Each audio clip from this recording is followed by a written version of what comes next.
the number of aces, EAC po yung abante doon.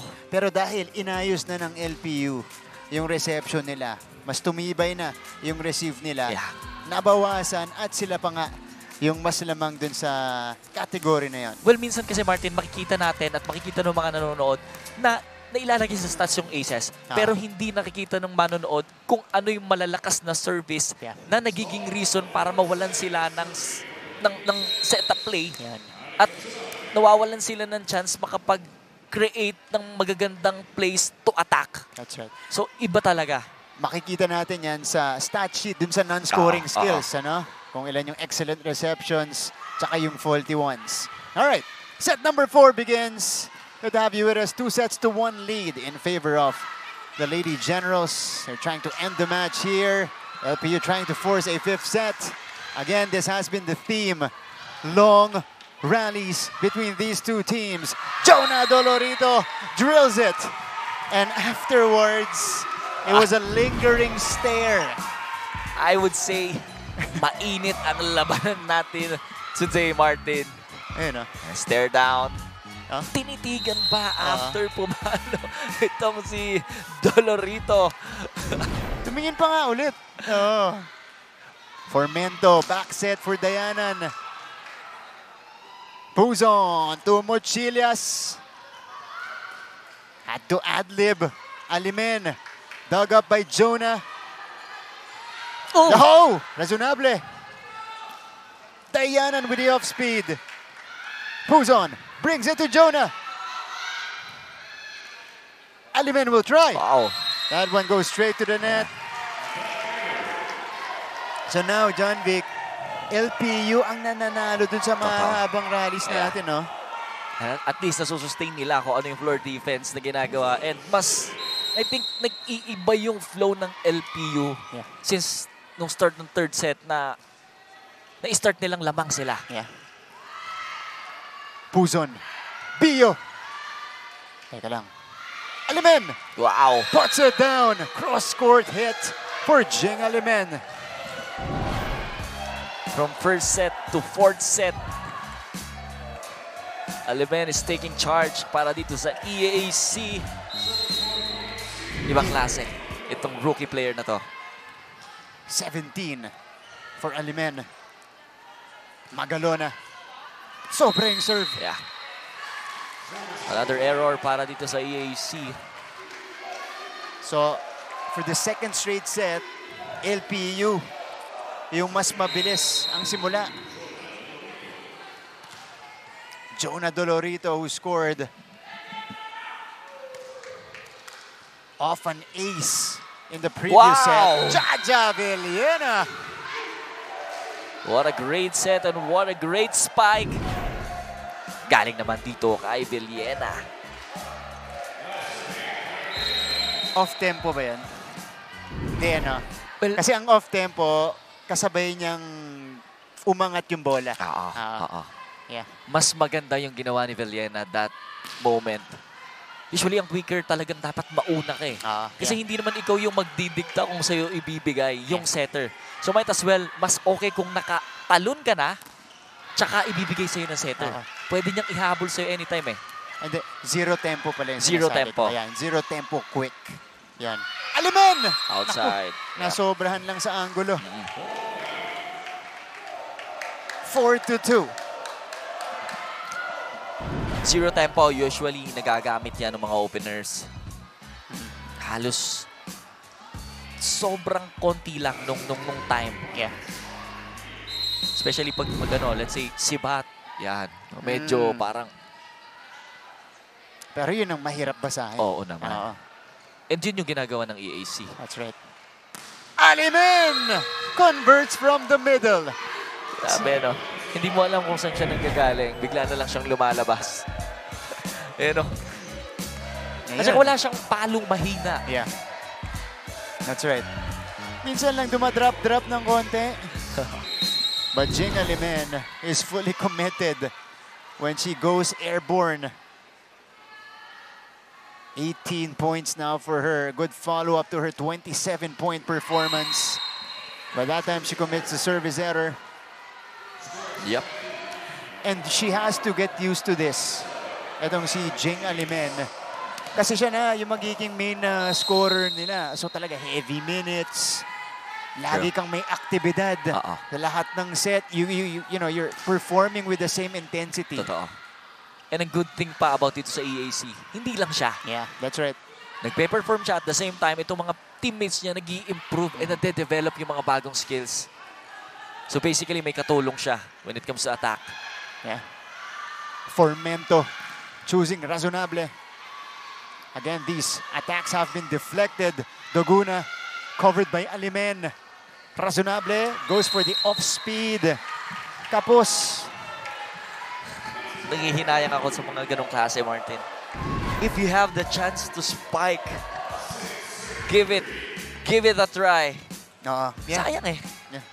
Yun yung karaniwang sinasabi ng mga coaches. Ano mo na? Paluin mo na. Formento had to adjust. Ball is sent across. Villena! Jaja Villena. Yeah. Pinapakitaan tayo ng lakas. Yep. And a good thing about this girl, ang ganda ng timing nilang dalawa ni Formento. Yeah. Simula first set, mas tumatagal yung game, mas gumaganda yung chemistry nilang dalawa. And she cuts the lead down to 2. Yeah. Now it's up to 3 again. If I'm not mistaken, 2 errors na ang binibigay nitong EAC dito sa start ng ating 4th set. Yeah, and hindi magtuloy-tuloy eh. And imagine itong 7 point ng LPU, 2 puntos ay 3 point galing sa EAC. But this time, another record for service aces. Pasok to.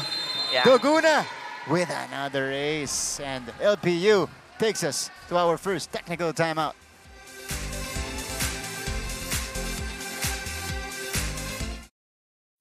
Kilalang-kilala ngayon si Carlos Yulo sa kanyang double gold sa Paris. Pero alam nyo ba na mayroon nang naunang Carlos na naglaro sa Olympics na tubong NCAA? Siya'y walang iba kundi si Carlos Caloy Loizaga na nagpa-champion sa San Beda Red Lions ng 3 beses noong 1950s. Lumahok si Loizaga ng 2 beses sa Olympics, pati na rin sa Asian Games, FIBA Asia at FIBA World Championships kung saan nagkamit siya ng maraming gintong medalya. Sa taong 2020, dito sa NCAA Season 100 Women's Volleyball Tournament. Back to more action ang patuloy na paalala ni Coach Rod Palmero sa kanyang koponan going into this frame is to solidify their passes. Ika nga niya, hindi raw sapat ang atake nila para manalo at dagdag niya in his words, magkamali na kayo sa lahat, wag lang sa pasa. He also emphasized capitalizing on that first ball. Onto the other side, the Lady Pirates who dominated that 3rd set was reminded by their coaches to continue playing with good intention. Gaya nga ng sigaw ni Coach Wanta kanina sa huddle, matapos tayo ng maganda. Question is, can the Lady Pirates successfully close better today? Martin and John Vic? So far, it's doing really good right now for LPU, although they commit the service error after the timeout. But for Coach Rod, yung pasa, yung kanyang pinag-usapan doon, and that's something they needed to address. Yeah. At nakita na natin sa stat sheet doon kasi nakatatlong aces ang LPU nung 3rd set natin, John Vic. And a good thing about etong dalawang teams na to, Martin, they adjust. Simula first set, walang halos first ball itong LPU. Yeah. But this time, pagdating ng 3rd set, nagkaroon sila ng magandang receive and kinargahan naman nila yung kanilang service. Medyo hurt lang dito. Medyo painful para sa EAC na makitang mag-error sila na sunod-sunod sa service line. Pangatlong sunod na service error nila dito sa 4th set. And this is giving LPU rather more life. Di ba? Totoo. Oh! And it snowballs now for EAC, John Vic. Totoo. Kumbaga, yung error kasi, kahit pa isa-isa yan, Martin, habang tumatagal yan at paulit-ulit, nagiging epekto yan. Yeah.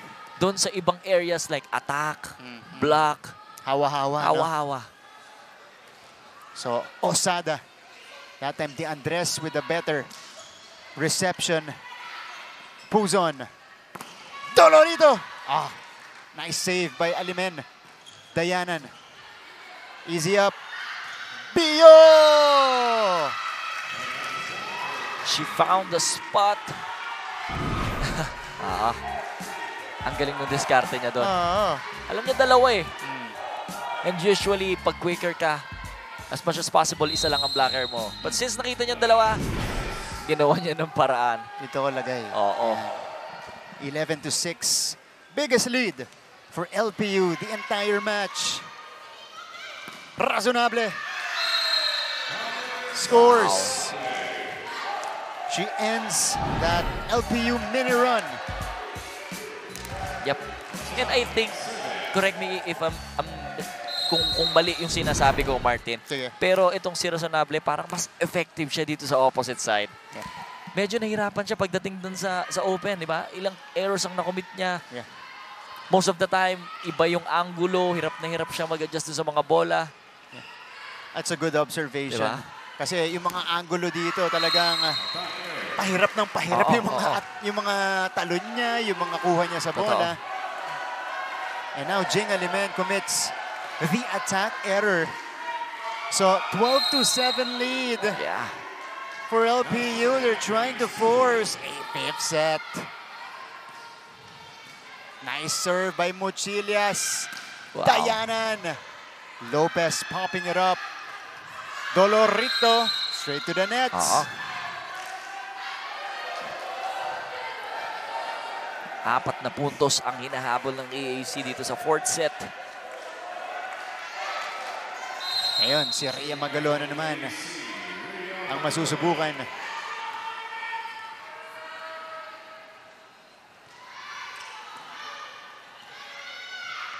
Mochilias, Wow. off speed. Yan ang good thing dito sa LPU, Martin. Unti-unti nakukuha yung first ball, unti-unting gumaganda yung distribution ng bola. Unti-unti rin mas nakakadiskarte itong mga attackers. Yeah. Mas nagiging loose na sila inside the court compared to the first set and second set. Sabihin ko dapat, diskarte, saktong-sakto kasi na-disguise yun ang mabuti ni Mochilias. But Jing Alimen, headshot. Tignan natin to. Exploding again. Kay Puzon. Kilala mo naman si Alimen, Martin. Napakalakas niyang pumalo. Yeah. Good sportsmanship shown by Alimen. Just checking on Ming. Yeah. Sakit. I would not want to be on the receiving end of that attack. Ito pa. Pero lumabas. Cross court, pinang-pina yung angulo. Ito, tumawag ng challenge ang kupunan ng EAC. Ball in, ball out. Oh. Pero I think kung ako yung coach, black touch. Mas close ang black touch sa ball in, ball out. Kasi dito sa part natin, Martin, outside. That's right. Outside. Interesting. Pero dahil sa sobrang bilis ng speed ng bola, yung pagkakapalo ni Alimen, mas hindi ko nakita kung nag-check pa. Dahil dikit lang eh. Si Alimen, pumapalo siya, hindi naman siya umiibabaw dun sa mga players. But yung speed niya dun sa mga singit-singit na space between the blockers, yun yung medyo mahirap eh. Oo nga. Of course, EAC had a different vantage point. Nasa baba sila doon. So, they might have had the view. But you're right, you know, that's a good case as well. Pwedeng block touch yung i-challenge din Pero nila. di natin alam. Ito malinaw nga. Yeah. Pero kung block Good touch, eye, John Vic, medyo kahit may chance paano, pa. may chance. Kasi ang bilis eh. And yung reaction ng LPU players, yung blockers, medyo naano sila kung block touch. Kasi ang unang reaction din ng mga teammates ni Alimen is may touch. Yan, sometimes yung decision talaga sa pagja-challenge napaka-importante and it happened all the time. Lalo dun sa mga ganong sequence, ano, yung mga 50-50 na mga attacking ganyan.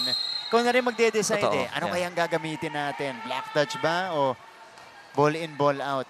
And imagine yung 2 challenges na allowed, hindi naman pwedeng consecutive yung magkasunod agad eh. Yeah. Diba? Once mali yung challenge mo, hindi ka na pwedeng mag-challenge, babaguhin mo yung challenge mo. That's right. And now, LPU has regained momentum. Ito, nilulook forward natin, Martin, na makita natin yung magandang game ng LPU and I think talagang tinatrabaho nila. Nirequest mo yan eh. So, binigay sa'yo ng LPU. NCAA o LPU. Diana drops it. Binuhay ni Mochilias. But EAC will score this. 10 serving 15. Ganda ng diskarte doon. Si Diana, isa sa mga underrated scorers nitong Napakasimple. EAC. Yeah. Kung makita mo yung form, yung approach, pero yung isip niya kung saan dadalhin yung bola, kakaiba din. Yeah. Ano yun, cerebral thinking spiker. Oo. Bago siya umatake, And mas mahirap aralin yun, Martin. Yeah. Mas maging smart ka, mas mahirap aralin yun compared dun sa mas malakas na palo. Hold on. Technical timeout muna tayo. 16-10. Magbabalik po kami.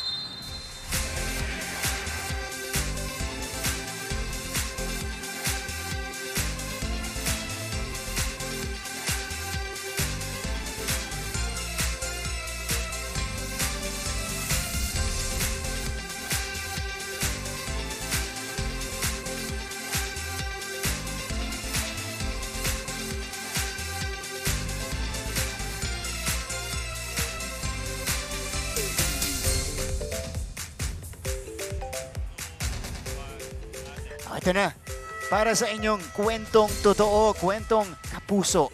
Sumali na sa UScoop Plus Facebook group at i-share ang inyong mga larawan at video. Maaring ma-feature ang inyong istorya sa aming newscast. Gamitin lang ang hashtag UScoop sa inyong mga posts. Looking forward to your community posts. Yan po sa ating UScoop Facebook group. Meantime, back to the action. 16-10 in favor of LPU. If you guys just tuned in, they're trying to force a fifth and deciding set. Alex Razonable trying to breathe life to this EAC offense. Yeah. Kumakapit pa rin naman ang EAC dito sa fourth set pero tingnan natin kung papayag ba itong LPU na makadikit pa sila sa kanilang kalamangan. John Vic, banggitin natin yung sinabi sa atin ng ating mga SAT guys. Andito si Miko. 11 errors. Nakaka-shock. In this set alone for EAC. Oh my God. 11 of the 16 ng LPU. Diba? Imagine, 4 points. Oh! Ito. Drop mula dito kay Mochilias, who now reaches double figures. Yeah. 17-11. And gaya ni Diana, iba rin klase itong si Mochilias. Iba din siya mag-isip, di ba? Yeah, tama. Pansin ko kung may pagkakataon na papalo siya. Pero pag may time din na mas makakakuha siya ng points sa napakadaling paraan. Yeah. Nagagawa niya din. Nagbabasa din ng depensa. Iba na rin yung libero dito ni Coach Rod. Garcia was inserted a few minutes ago, and this adds to the errors, the number of errors of EAC. They now have 12 Oh my God. in this set alone. Hart Bio will replace Faith de Guzman. In a struggle, fourth set para dito sa EAC. Yeah. Yung sinasabi natin kanina, Martin. Pag nasimulan mo ng errors, magsusunod-sunod and lahat nahahawa na. Pati yung kabilang team. Konti lang. Si Rosada committing the service error there. Ito, Alex Razonable. Layo pa to. 13-18. Fourth set tayo. Better serve. Pero ito si Jonah Dolorito. Outside. Yung approach pa lang niya, you could tell already. Off na. So 14-18. Coach Wanta calls for time. Isiabot nyo na sa kanya. Para Jonah, ikaw pasok ka dito. Tapos atakain mo to. Okay, ito dalawa to. Okay, ito iwan to isa. Tama. Pasahan nyo lang kayo sa maganda. Yun yung kanina pa natin ginagawa na nagagawa natin na maganda. Nakakapuntos tayo, okay? Sige. Sige tayo. Sabay sa error. Huwag na sasabay sa error. Ulaway tuloy. Oo, 8. Good observation para dito kay Coach. Tama naman sinasabi niya, yung magagandang ginagawa natin kanina pa, ituloy lang natin, wag natin baguhin. Kasi pag may mga time kasi na binabago mo, doon pa nagkakaroon ng, alam mo yun, nagkakaroon ng conflict. Doon hindi ko naman masisisi yung mga players kasi I've been there. Nag-experiment ka ng new technique, new angulo, di ba? Pero Diskarte, iba rin. Yeah. dahil gustong-gusto nila makuha, hindi sila po pwedeng magbago ng kumbaga sistema or instruction from the coaches. Kumbaga, stick to whatever works. Totoo. Or whatever's been working for you. And doon sila bumalik kay Jonah Dolorito. Vital yan para sa LPU. Kasi it took them a while to find, you know, the spots and the schemes that actually work for them in this game. And considering na ang dami-daming errors galing dito sa EAC, kailangan mas maging consistent lang sila. Dahil yun yung sinasabi ko kanina naman, doon sa LPU nung first set and second set. So take a look dito sa napakagandang service ni Puzon. Diba? Nung first set, second set, yun ang sinasabi ko sa LPU. Iwasan na nila lang mag-error para makahabol sila. And this time, ito namang EAC, sobrang daming errors na binigay. That's right. Ito, Jing Alimen will reach the 20-point plateau for the second straight game. She's still fighting for the Lady Generals here in the fourth. They're down by 5. Rhea Magalona. Pio. Tulak. Outside. 2 straight mula dito sa EAC. 4 na puntos na lang ang hinahabol ng EAC.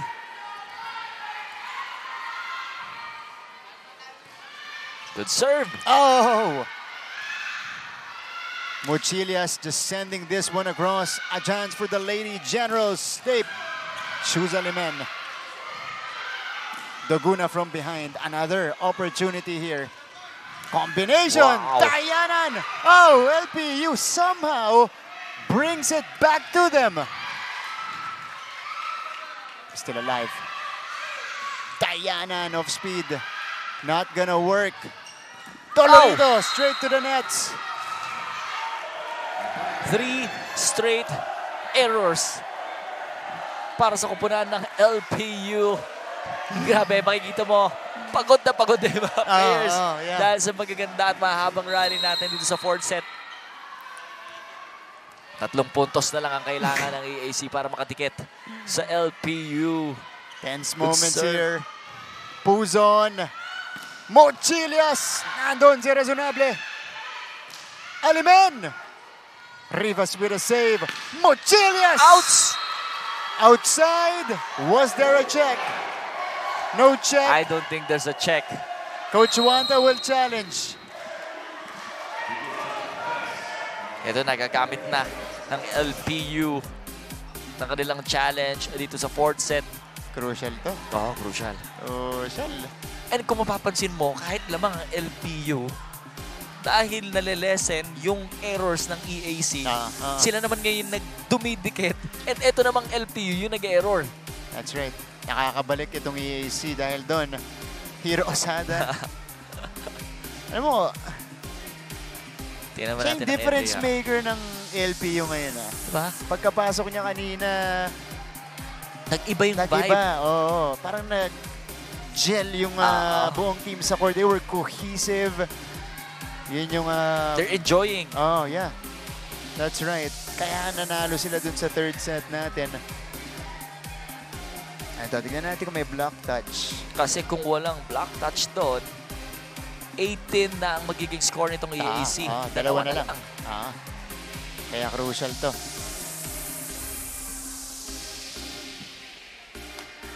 We'll see. We'll see kung talagang malakas tayo sa... Kanino? Ayan o. Ayan, si Ayan Faith. na sila. So pag nag-fifth set, malakas tayo. Malakas tayo. Okay. Ayan, Hiro Osada. May sariling performance. Diba? And sa kanya lang yung ano yung camera. Mag-isa lang siya sa frame. Okay. Ako. Parang nahihirapan silang tignan to, John Vic. Medyo mahirap yung ano na yun, na angulo na yun. And let's see kung kanino papabor itong challenge. Ayan na. Was there a touch? I don't think so. Layo. Medyo malayo para abutan. Yep. Grabe naman yung travel time ng blocking. Yung travel time ng blocking ni Villena. Diba? Nakaabot siya dun sa may, opposite side itong LPU. But, ang puntos ay pumabor para dito sa EAC. 2 points na lang ang lamang ng LPU. Pero John Vic, maka-apekto kaya yung stoppage natin na yon? Kasi medyo matagal yon. Yeah, oo. Ngayon, momentum nasa side ng EAC. Pio, razonable, saves it. Off speed, binuhay. Oops! Mochilias! Now scores 21-18. Nagawan pa ng paraan doon ni Mochilias. Nasa ere na. Oo. And then decided to switch directions. Ang ganda ng angulo niya doon. Kahit medyo off timing na yung bola, hindi yun yung gusto niyang set, na perfect set, but nagawa niya ng paraan. Yeah. Underhand. Good set. Reverse. Dayanan is rejected. Alimen! Oh! It's another 4-point lead for LPU. Considering Alimen is a powerful spiker, very unusual sa kanyang gumawa ng ganong diba, attack. Napa-adjust talaga siya dun sa set eh. Oh! Service error. EAC is still in this. Yeah. Alam mo, dito sa game na to, itong crucial game na to, Martin, magdidepende yan kung sinong mas mataas mag-commit ng error. Especially dito sa end part ng set. That's right. Dayanan. Diba? Combination. Running hit. Wow! Inside for Villena. What a great set galing kay Fermento, and what a good angle para naman dito kay Villena. Great timing to bring out that running attack for Fermento. Yeah, connection is the key, sabi nila.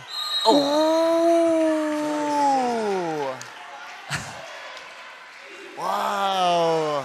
Hindi mo afford magbigay ng mga errors. Especially, I'm not sure kung ilan na yung errors. 13 errors. Errors. Yeah. For just one set. Yeah. That's painful for EAC. Sobra. Ito yung setup. Villena ulit. Yun ulit ang pinuntahan. It was more of a tip this time. Uulitin ba? Yeah. Alimen naman ang atake. Villena! Wow! From the middle. Quick attack. Oh, Hart. Bio slow to get up after making that save attempt. Tingnan natin. And gustong-gusto ni Villena itong game na itong makuha. 23-21. It is Jing Alimen. Numbers here, 19 points. So officially, 19 points si Jing Alimen. Better reception again by Jonah. Off-speed attack. Jing saves it. Chance ball coming up. Puzon, quick! Wow. Osada converts.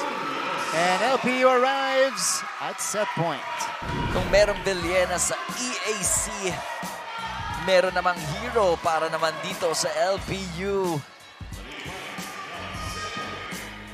The Lady Pirates. Remember, Parehas 5-setters ang pinanggalingan Totoo. ng magkabilang panig natin. And I think they want to go back-to-back. We'll see kung papayag ba yung EAC na paabutin ng 5th set ng Martin. Pwede pa to. Pwede pa. But no room for errors now for EAC. 13 errors para sa EAC. That's too much error para sa isang set. That's a good serve.